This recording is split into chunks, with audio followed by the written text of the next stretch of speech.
Dan dalam tuntutan jaksa, Gus Nur dituntut 10 tahun bukan karena penodaan agama.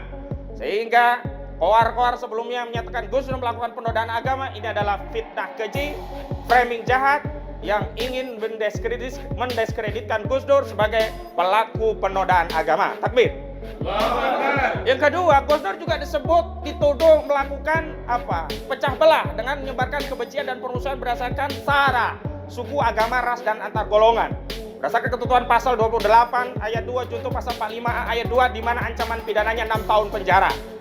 Tapi nyatanya jaksa tidak menuntut berdasarkan pasal ITE, pasal penyebaran kebencian dan permusuhan berdasarkan suku, agama, ras, dan antar golongan.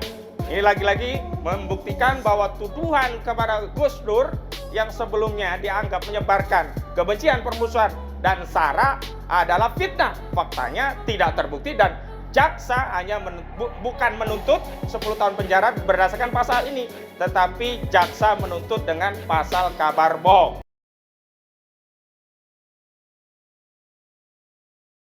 Bismillahirrahmanirrahim. Assalamualaikum warahmatullahi wabarakatuh. Takbir. Saya ingin sampaikan dan tegaskan pada kesempatan persidangan dalam agenda pledoi hari ini, sesuai tuntutan yang disampaikan oleh saudara jaksa penuntut umum, bahwa ternyata Gus Nur ini sudah difitnah 2 kali oleh penguasa. Apa fitnah itu? Yang pertama, Gus Nur telah difitnah telah melakukan penodaan agama dengan pasal penodaan agama karena Gus Nur membimbing saudara Bambang Trimulyono melakukan mubahalah terkait ijazah palsu Presiden Jokowi. Ini adalah fitnah. Kenapa saya katakan fitnah?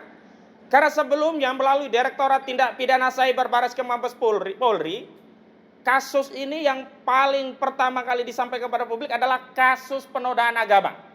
Kasus mubahalah yang berimplikasi pada penodaan agama. Sementara mustahil sekali seorang yang berakidah Islam, mengimani ajaran Islam, mempraktikkan mubahalah, kok dituduh menodai agama.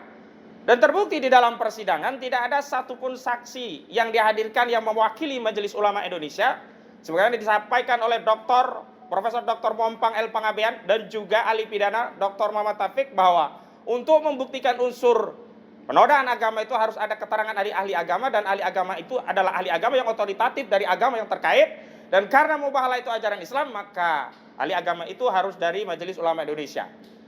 Dan dalam tuntutan jaksa, Gus Nur dituntut 10 tahun bukan karena penodaan agama.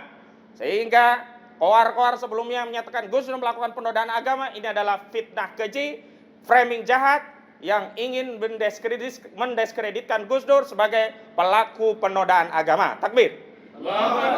Yang kedua, Gus Nur juga dituduh melakukan pecah belah dengan menyebarkan kebencian dan permusuhan berdasarkan sara, suku, agama, ras, dan antar golongan. Berdasarkan ketentuan pasal 28 ayat 2 junto pasal 45 ayat 2 di mana ancaman pidananya 6 tahun penjara. Tapi nyatanya jaksa tidak menuntut berdasarkan pasal ITE, pasal penyebaran kebencian dan permusuhan berdasarkan suku, agama, ras, dan antar golongan.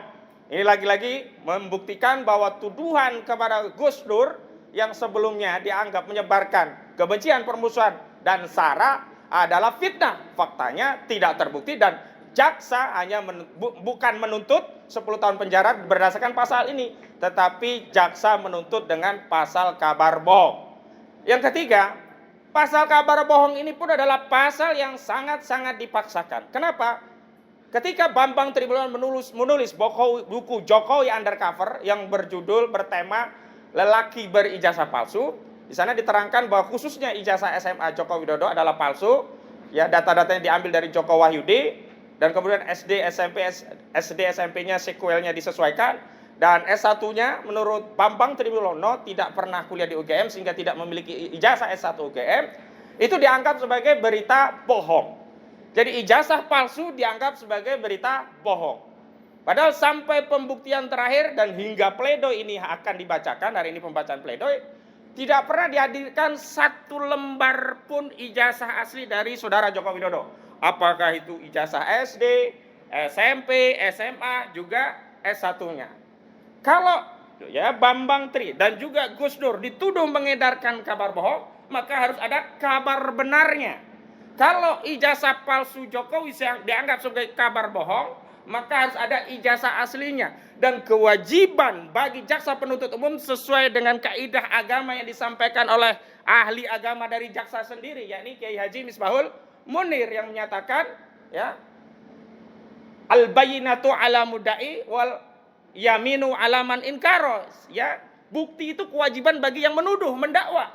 Sementara sumpah bagi yang mengingkari. Nah, dalam kasus kabar bohong ini yang mendakwa jaksa, yang harus membuktikan Gus Dur atau Bambang Tri itu telah melakukan kabar bohong harus jaksa. Dan untuk membuktikan ijazah palsu itu adalah kabar bohong dengan menghadirkan ijazah aslinya. Dan sampai hari ini tidak ada ijazah aslinya di pengadilan. Tidak ada. Yang ada hanya keterangan temennya pernah mancing bareng, pernah ngopi bareng. Gurunya, dia itu katanya smart, tapi yang lain mengatakan juga nggak pintar-pintar amat. Yang satu mengatakan ranking satu terus, yang lain biasa-biasa saja. Semua saksi-saksi pun saling bertentangan. Tetapi yang paling penting tidak ada satupun saksi yang melihat langsung ijazah Jokowi. Dan yang paling penting tidak pernah dihadirkan ijazah itu meskipun hanya selembar. Sehingga dengan demikian ujaran kabar bohong ini pun sebenarnya tidak terbukti. Karena kabar benernya tidak pernah ada, ijazah aslinya tidak pernah dihadirkan di persidangan. Karena itu dengan dalih apapun sebenarnya, ya, Bambang Trimulyono termasuk juga Gus Dur yang hari ini didakwa oleh jaksa penuntut umum dengan 10 tahun penjara semestinya harus divonis bebas atau setidak-tidaknya divonis lepas. Dan dalam kesempatan ini ada sejumlah tokoh-tokoh dari Iluni UI, ada dari UI Watch, ya, maksud saya, kemudian ada dari GNPF Ulama, ada juga dari Bang Aziz Anwar dan teman-teman rekan sejawat yang lainnya akan menyampaikan pandangannya. Demikian dari saya sebagai pengantar. Wassalamualaikum warahmatullahi wabarakatuh.